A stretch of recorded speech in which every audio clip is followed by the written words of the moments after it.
पहले कार्यक्रम में उसमें 4 और 5 में जो कार्यक्रम हमारा चल रहा है उसके अनुसार हम पहले तो अपने बच्चों को 2 ग्रुप में बांटेंगे ही बांटेंगे।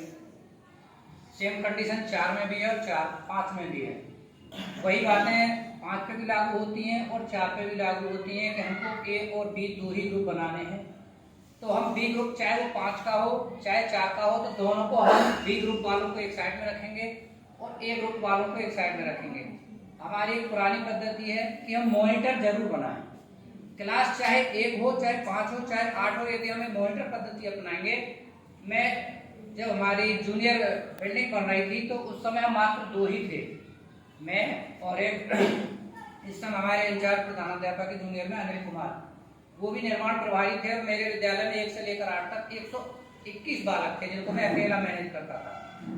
हर क्लास में एक मॉनिटर की व्यवस्था की जाए सबसे पहले, और मॉनिटर भी नियमित बदलते रहें ताकि क्लास में संतुलन बना रहे। तथा एक बच्चा स्पेशल एक से द्वेष भावना भी ले सकता है कि यही है मॉनिटर, और एक न बनाकर 3 रखेंगे। यदि यह नहीं आता है तो यह बनाएं। आपकी चाहे खाने की व्यवस्था हो, चाहे आपकी व्यायाम की व्यवस्था हो, चाहे प्रेयर की व्यवस्था हो, सभी जगह बच्चों की सहभागिता जरूर रखें। किसी भी कार्य को बच्चों पर थोप देना कि ये तुझे ही करना है। जो हमने कल पढ़ा था उसमें 4 प्रक्रियाएं थी, मैं करूं, हम करें, अब हम और तुम करें, अब अकेले तुम करो। बच्चों को यदि हमको चाहे हिंदी पढ़ाना हो, चाहे इंग्लिश पढ़ानी हो, चाहे गणित पढ़ाना हो, पहले बच्चे की उसमें सहभागिता होनी बहुत जरूरी है।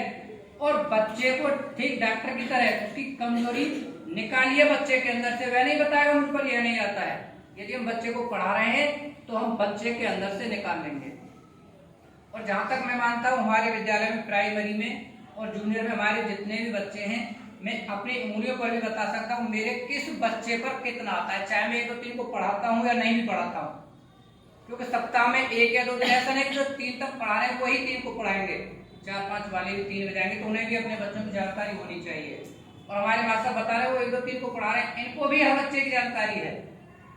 यदि हम अपने विद्यालय में हर बच्चे की जानकारी पूरा स्टाफ रखेगा और आपस में सामंजस्य बैठाना भी बहुत जरूरी है। और अनुशासन पढ़ाई की प्रथम सीढ़ी। यदि विद्यालय में अनुशासन नहीं है तो आपकी सब पढ़ाई बेकार है।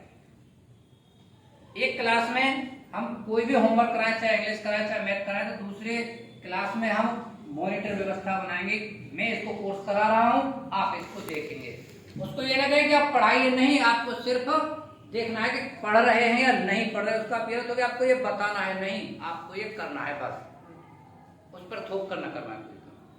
एक्सीलेंट सर, यही तो मैं सुनना चाहती हूँ। जो मॉनिटर यही मैं